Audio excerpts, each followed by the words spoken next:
The documentary Dear Mandela follows 3 members of the Abalali base in Jodolo, or residents of the shacks, as they attempt to save their homes and seek the public housing that was promised to them 18 years ago by then-President Mandela. Nelson Mandela's mission to end inequality in South Africa continues to be the backbone of many organizations fighting for justice in the country. It's not really coming from a place of wanting to criticize, but more to question and to kind of just remind myself and my fellow South Africans of what the struggle was fought for. There were tremendous sacrifices made during apartheid. So many people died, so many people dedicated their whole lives.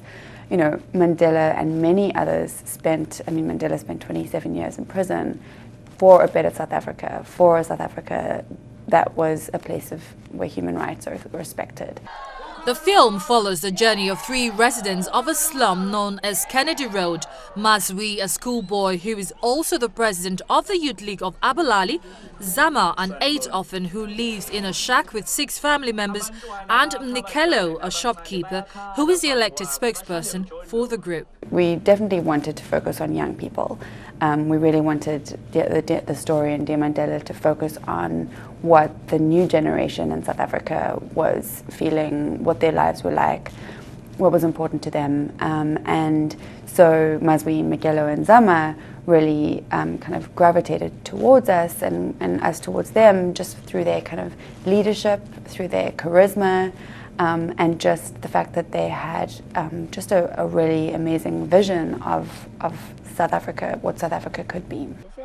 As filming continued, the popularity of the Abalali grew, which resulted in the government attempting to halt their efforts. One night when we were filming, a mob of about 80 armed men came and attacked an Abalali meeting where we were filming.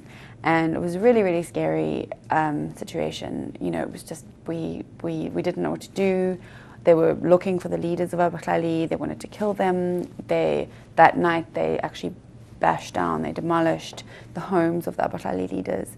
And we had one of the only cars around, so we were kind of just helping people to escape. And I definitely did fear for my life. Now we have a situation where Mandela has asked not to be contacted for interviews. He just wants to be retired in peace, and he deserves that.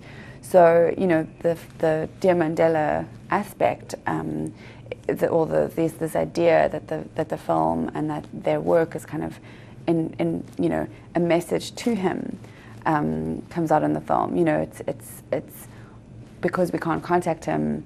This is kind of saying, here's where we are. Here's how we're living. We're living in shacks. We don't have water, we don't have sanitation, we need electricity, these basic human rights. And what do we do? Dear Mandela made its US debut on PBS on January 29th this year and continues to air across Africa.